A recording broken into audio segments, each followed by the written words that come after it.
بسم الله الرحمن الرحيم. الحمد لله وكفى وسلام على عباده الذين اصطفى أما بعد.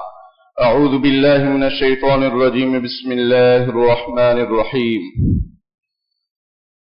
يا أيها الذين آمنوا أطيعوا الله وأطيعوا الرسول وأولي الأمر منكم. وقال رسول الله صلى الله عليه وسلم: يا أيها الناس أفشوا السلام وأطعموا الطعام وصلوا الأرحام وصلوا بالليل والناس نيام تدخلوا الجنة بسلام. صدق الله العظيم وصدق رسوله النبي الكريم. اللهم صل على سيدنا محمد وعلى آل سيدنا محمد وبارك وسلم. رقیبوں نے رپٹ لکھوائی ہے جا جا کے تھانے میں، رقیبوں نے رپٹ لکھوائی ہے جا جا کے تھانے میں کہ اکبر نام لیتا ہے خدا کا اس زمانے میں. غیروں نے رپٹ لکھوائی ہے جا جا کے تھانے میں کہ اکبر نام لیتا ہے محمد کا زمانے میں. محترم بھائیوں بزرگوں، ہم نے اللہ کو اپنا معبود مانا ہے، خدا مانا ہے، مشکل کشا مانا ہے، اور حضرت محمد الرسول اللہ صلی اللہ علیہ وسلم کو ہم نے اپنا رسول، رہبر، رہنما مانا ہے. ایک صحابی نے عرض کیا: اللہ کے رسول، میں آپ سے بہت زیادہ محبت کرتا ہوں. آپ صلی اللہ علیہ وسلم نے ارشاد فرمایا کہ اب تم پر حالات آئیں گے، اس پر جمنے کے لیے تیار ہو جاؤ. آدمی محبت کا اظہار کرتا ہے تو پھر آزمائش بھی آتی ہے. شیری اور فرحات کے بارے میں بھی کچھ دن پہلے میں نے کوئی مضمون پڑھا، اس میں یہ بات تھی کہ شیری یہ شہزادی تھی، بادشاہ کی بیٹی تھی، اور فرحات ایک عام سا آدمی، لیکن اس کو محبت ہو گئی. اب روزانہ وہ بادشاہ کے محل کے سامنے کھڑے ہو کر وہ تکتا رہتا کہ بھائی محبوب کی زیارت ہو جائے. بادشاہ کو معلوم ہوا، بادشاہ نے کہا اگر تم واقعی محبت کرتے ہو تو یہ جو پہاڑی ہے اس میں سے دودھ کی نہر جاری کر دو. چنانچہ وہ پہاڑ کھودنے لگا اور کھودتے کھودتے مر گیا. اس سبق میں، اس واقعے میں ہمیں یہ سبق ملتا ہے کہ اگر کوئی یہ دعویٰ کرتا ہے کہ مجھے محبت ہے تو پھر آزمائش آتی ہے، اور پھر دیکھا جاتا ہے کہ واقعی محبت میں سچا ہے یا ایسے ہی زبانی جمع خرچ ہے. تو جب ہم نے اللہ کو اپنا خدا مان لیا، معبود مان لیا، مشکل کشا مان لیا، نبی اکرم صلی اللہ علیہ وسلم کو اپنا رسول، رہبر، رہنما مان لیا، آئیڈیل مان لیا، تو حالات تو آئیں گے. لیکن ہمیں اور پوری امت کو، امت مسلمہ کو کبھی بھی مایوس نہیں ہونا چاہیے. اس دور میں کون ہے جو پریشان نہیں؟ یا وہ جگہ بتا جہاں آسمان نہیں. ہر شخص پریشان ہے، اس کی پریشانی الگ الگ ہے. مسلمان بھی پریشان ہے، دنیا دیکھ رہی ہے.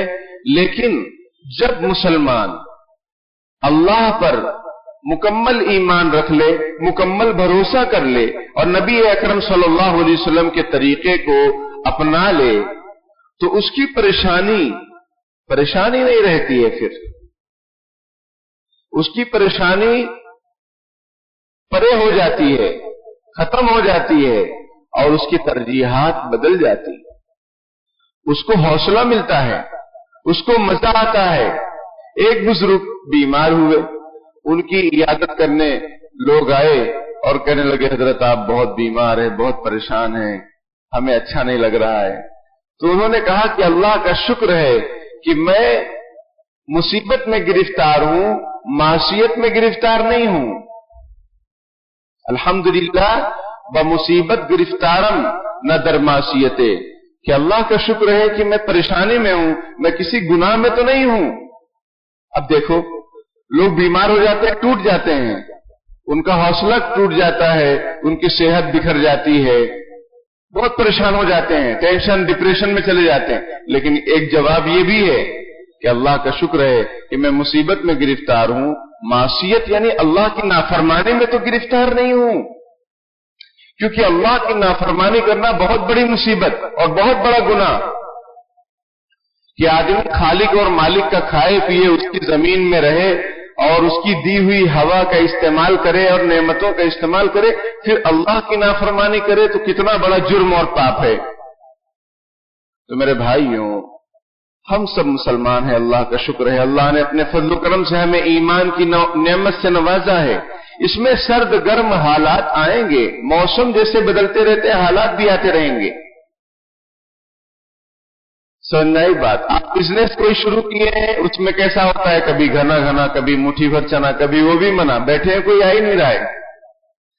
اب ہر آدمی کے پاس باپو تھوڑی ہے کہ فون لگائیں گے، باپو کوئی کسٹمر نہیں آ رہا ہے، کیا بات ہے، تو باپو کسٹمر بھیجے گا۔ سمجھ میں، سب کے پاس تو باپو ہے نہیں، ہے نا۔ کچھ لوگ ہیں جو باپو گیری میں لگے ہوئے ہیں کہ باپو ایسا کیوں ہو رہا ہے، باپو رشتہ نہیں ہو رہا ہے، باپو کوئی کسٹمر نہیں آ رہا ہے۔ یہ نہیں کہ اپنے اعمال کی طرف دیکھیں، اپنی فکر کریں، اللہ سے تعلق کو مضبوط کریں اور جو کمی کوتاہی ہے اس کو دور کریں، نہیں، باپو سب سے بڑھ کر ہے۔ بات سمجھ رہے ہیں؟ یہ ایمان کی کمزوری ہے۔ تو میرے بھائیوں، حالات آتے رہتے ہیں، جاتے رہتے ہیں، ہمیں اس میں گھبرانا نہیں چاہیے۔ ہجرت نبی اکرم صلی اللہ علیہ وسلم نے فرمائی، 13 سال مکے میں رہے آپ، نبوت ملنے کے بعد، نبی بنائے جانے کے بعد۔ نبی تو آپ صلی اللہ علیہ وسلم فرماتے ہیں، کنت نبیا والآدم بین الماء والطین، میں تو نبی بنا دیا گیا تھا، ابھی آدم علیہ السلام کا مٹی اور گارا تیار ہو رہا تھا، تبھی مجھے نبی بنا دیا گیا تھا۔ بات سمجھتے ہیں؟ لیکن دنیا کے اندر آپ صلی اللہ علیہ وسلم کی پیدائش ہوئی اور 40 سال عمر جب ہوئی تو آپ پر وحی کے نزول کا سلسلہ شروع ہوا اور قرآن پاک کے نزول کا سلسلہ شروع ہوا۔ 13 سال آپ مکے میں رہے، بہت سخت حالات، اللہ کے نام لینے پر سزا۔ جیسے آج میں نے وہ اکبر الہ آبادی مرحوم کا شعر شروع میں سنایا کہ رقیبوں نے یعنی جو نظر جمائے بیٹھے ہیں، جو دل میں بغض رکھتے ہیں، دشمن، رقیبوں نے رپٹ لکھوائی ہے جا جا کے تھانے میں، کیا اکبر نام لیتا ہے خدا کا اس زمانے میں۔ تو اس زمانے میں بھی جو بھی اللہ کا نام لینے والا ہوتا تھا اس پر حالات آتے، ظلم ستم کے پہاڑ توڑے جاتے، مکے کی پتھریلی زمین پر ان کو گھسیٹا جاتا۔ حضرت سمیہ رضی اللہ تعالیٰ عنہ کو شہید کر دیا گیا ایمان لانے کی وجہ سے، بہت بوڑھی بیچاری۔ حضرت عمار رضی اللہ تعالیٰ عنہ کی والدہ، حضرت عمار پر ظلم ستم، حضرت یاسر رضی اللہ تعالیٰ عنہ پہ ظلم ستم، حضرت خباب بن ارد کو اتنا ظلم ستم کیا گیا کہ ان کے لیے پیچھے کی جو چربی ہوتی ہے وہ سب پگھل گئی، چربی کے پگھلنے سے آگ بجھ جاتی تھی، اتنا ظلم ستم۔ کیوں؟ اللہ کا نام لینے کی وجہ سے۔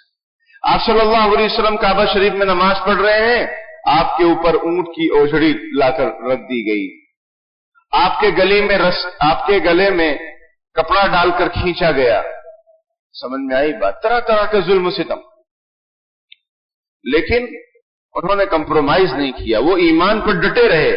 دائی جب اپنی ذمہ داری کو ادا کرتا ہے تو اللہ پاک راستے کھولتے ہیں۔ نبی اکرم صلی اللہ علیہ وسلم نے اور صحابہ کرام نے کوئی کمپرومائز، کوئی سمجھوتا کسی سے نہیں کیا۔ جان لینا ہے جان لے لو، لیکن اللہ کا نام لینا نہیں چھوڑیں گے، نماز نہیں چھوڑیں گے، جو کچھ کرنا ہے کرتے بنو، لیکن ہم اپنے ایمان پر جمے رہیں گے، ڈٹے رہیں گے۔ آپ صلی اللہ علیہ وسلم بھی ڈٹے رہے۔ بات سمجھ رہے ہیں؟ پھر دھیرے دھیرے کیا ہوا کہ جب حج کا موسم آتا، ہر سال حج ہوتا، زمانے جاہلیت میں بھی حج ہوتا تھا، اور قریش جو تھے مکے والے وہ ننگے درنگے حج وہ طواف کرتے تھے کہ ہمارا کپڑا 2 نمبر کے پیسے کا ہے، ان کپڑوں میں ہم نے گناہ کیا ہے، ان کپڑوں کو پہن کر کیسے جو ہے کعبہ کا طواف کریں، تو وہ کپڑا جو ہے نکال کر ننگے درنگے طواف کرتے تھے۔ لیکن پھر اسلام نے ان سب چیزوں کو منع کر دیا، تو حج وہ لوگ بھی کرتے تھے۔ تو حج کے موسم میں بہت سارے قافلے دنیا بھر کے مکے میں آتے تھے، آپ صلی اللہ علیہ وسلم ان کے پاس جا کر دین کی بات کرتے، اسلام کی دعوت پیش کرتے۔ تو 6 خوش نصیب